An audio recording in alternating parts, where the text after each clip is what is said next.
तो आज हम पढ़ने जा रहे हैं नेशनल इनकम अकाउंटिंग की पहली मेथड वैल्यू एडेड मेथड। ठीक है।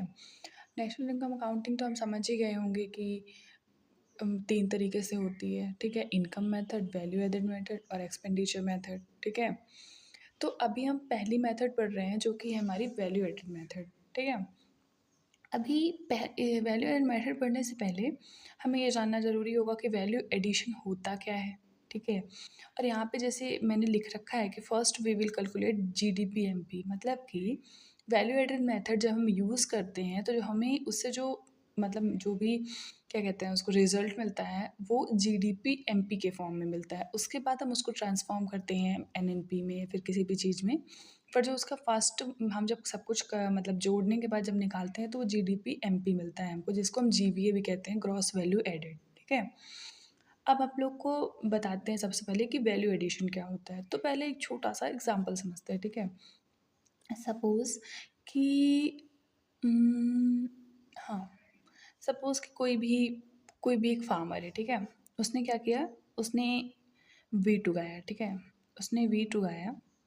वीट की क्या प्राइस लगाई उसने वीट की। मान लो कि उसने वीट उगाया कितने में, ज़ीरो कंजम्पशन को, मतलब इंटरमीडिएट कंजम्पशन जो है उसका वो ज़ीरो है। ठीक है, लेकिन अगर वो बेच रहा है उसको तो कितने में बेच रहा है, वो उसको 500 में बेच रहा है। ठीक है, ठीक, वो उसको कितने में बेच रहा है, वो उसको 500 में बेच रहा है।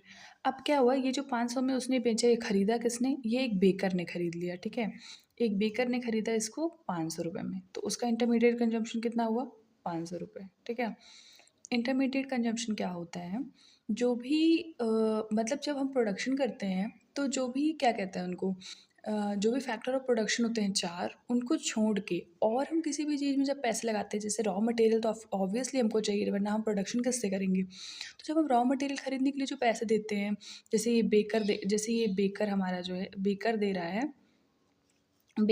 है वेट खरीदने के लिए। ठीक है, अब हम लोग यहाँ पे देखेंगे, ये होता है आईसी, इंटरमीडिएट कंजम्पशन। ठीक है, अब ये क्या है, ये है हमारा वैल्यू एडिशन।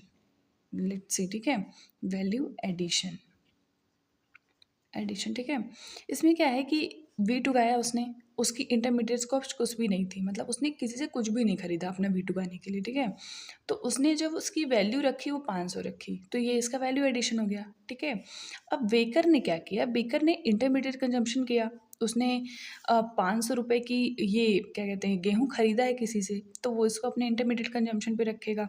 और इसके बाद बेकर जो है क्या बना रहा है, सपोज दैट कि ब्रेड बना रहा है। ठीक है, तो वो ब्रेड बनाने के बाद उसकी जो प्राइस कर दे रहा है, उसको कर दे रहा है 800 रुपये। ठीक, सॉरी सॉरी, हाँ, उसकी प्राइस कर दे रहा है वो 800 रुपये। अभी ये वैल्यू एडिशन नहीं होगा, ये वैल्यू ऑफ आउटपुट होगा, ऑफ आउटपुट। ठीक है, वैल्यू ऑफ आउटपुट होगा। ठीक है, ये इसकी 500 है और इसकी 800 है। ठीक है, तो अब हम देखेंगे कि इसने अपने ब्रेड की वैल्यू 800 रखी और इसने अपने वीट की वैल्यू 500 रखी। ठीक है, अब हम देखेंगे कि मतलब ये जो तो अब नॉर्मल इंसान से पूछा जाए कि बताओ कितना प्रोडक्शन हुआ है, तो वो बोल देगा कि 500 और 800, आठ आठ पन 13, मतलब 1300 जो है वो हमारा टोटल प्रोडक्शन है। लेकिन ऐसा नहीं होता है। क्यों नहीं होता है अभी बता रहे हैं। ठीक है, एक मेथड होती है हमारे पास जिसको कहते हैं वैल्यू एडिशन। ठीक, वैल्यू एडिशन।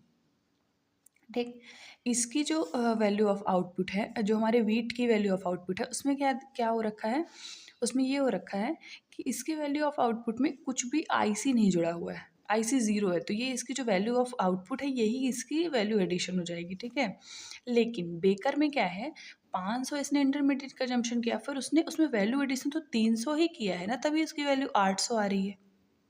ठीक है, तो इसका जो वैल्यू एडिशन होगा, ये 800 से 500 घटा देंगे तो कितना आएगा हमारा, 300 आएगा। अब अगर कोई पूछे कि कितना प्रोडक्शन हो रहा है, कितना वैल्यू एडिशन हो रहा है, तो 5 3 800, ये आएगा हमारा GDP अगर इसमें मतलब सॉरी, ये तो पूरा इकॉनमी का होता है, लेकिन इस एग्जाम्पल के हिसाब से अगर हम देखें तो ये आएगा हमारा GDP। ठीक है, ये आएगा हमारा वैल्यू एडिशन, मतलब वैल्यू एडेड मेथड से ये हमारी नेशनल इनकम आएगी।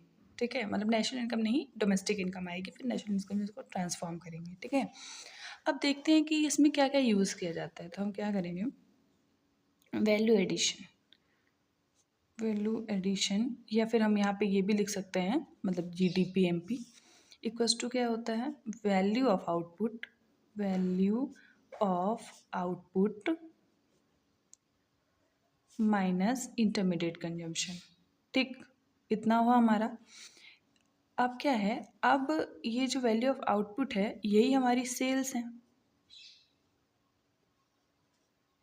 ठीक, यही हमारी सेल्स होती है, और सेल्स में दोनों चीज़ें इंक्लूड होती हैं, डोमेस्टिक सेल्स भी होती हैं, डोमेस्टिक सेल्स भी होती हैं और एक्सपोर्ट्स भी होते हैं। ठीक है, अगर कभी अलग अलग आ जाए तो आप लोग समझ जाएं, इसलिए मैं दोनों चीज़ों को लिख रही हूँ। ठीक है, और उसके बाद अगर मान लो कि सेल्स में मतलब जितनी चीज़ें जो बिक जाता है उसको सेल्स कहते हैं, लेकिन प्रोडक्शन तो वो भी होता है ना जो स्टॉक में बचा होता है।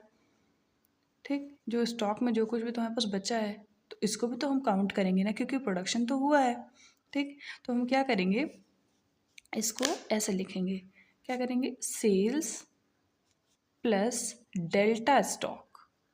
डेल्टा स्टॉक का मतलब होता है change in stock.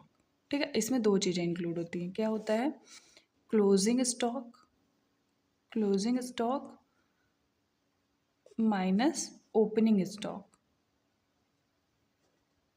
Opening stock. ठीक है, अब क्लोजिंग स्टॉक ईयर के अकाउंटिंग में एंड में जो स्टॉक बचा रहेगा उससे ईयर के ओपनिंग में जितना स्टॉक था उसको हम माइनस कर देंगे। ठीक है, तो जो सेल्स हुई वो तो अलग चले जाएंगी और जो स्टॉक बचा है वो इधर आ जाएगा। ठीक है, और इससे माइनस कर देंगे इंटरमीडिएट कंजम्पशन अगर दिया है तो। ठीक है, ठीक, दिया है तो क्या, इंटरमीडिएट कंजम्पशन तो ऑफकोर्स हम माइनस करेंगे तभी तो हमारा वैल्यू एडिशन आएगा। ठीक, आई होप आप लोग को क्लियर हो गया। कि बार फिर देख लेते हैं, हम क्या हमेशा वैल्यू एडेड मेथड में हम वैल्यू एडिशन को काउंट करते हैं। ठीक है, अच्छा तुम लोग सोच रहे होगे क्यों इंटरमीडिएट कंजम्पशन हटाएंगे, क्यों सिर्फ वैल्यू एडिशन को ही हम मतलब काउंट करते हैं, वो इसलिए करते हैं क्योंकि इधर अगर हम आएंगे तो अगर मान लो कि मैं 800 को भी काउंट कर लूँ और मैं 500 को भी काउंट कर लूँ कि ये तो इतने का वेट प्रोडक्शन हुआ, इतने का हमारा बेकरी मतलब इतने का हमारा किसका प्रोडक्शन हुआ, ब्रेड का प्रोडक्शन हुआ। ठीक है, लेकिन हम देख रहे हैं कि 800 का ब्रेड का प्रोडक्शन नहीं हुआ है।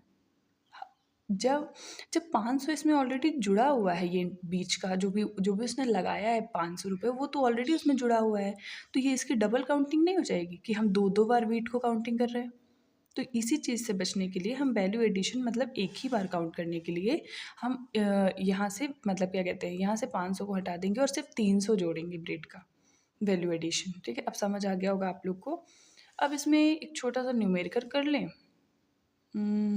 चलो कर लेते हैं, वैसे मैंने लिख नहीं रखा है यहाँ पे कोई न्यूमेरिकल, बट कोई ऐसे ले लेते हैं। सेल्स है हमारे पास कितनी है, मान लो कि सेल्स हमारे पास है 100 करोड़। ठीक है, और हमारे पास आईसी कितना दिया हुआ है, आईसी दिया हुआ है 10 करोड़। ठीक है, और डेल्टा स्टॉक दिया हुआ है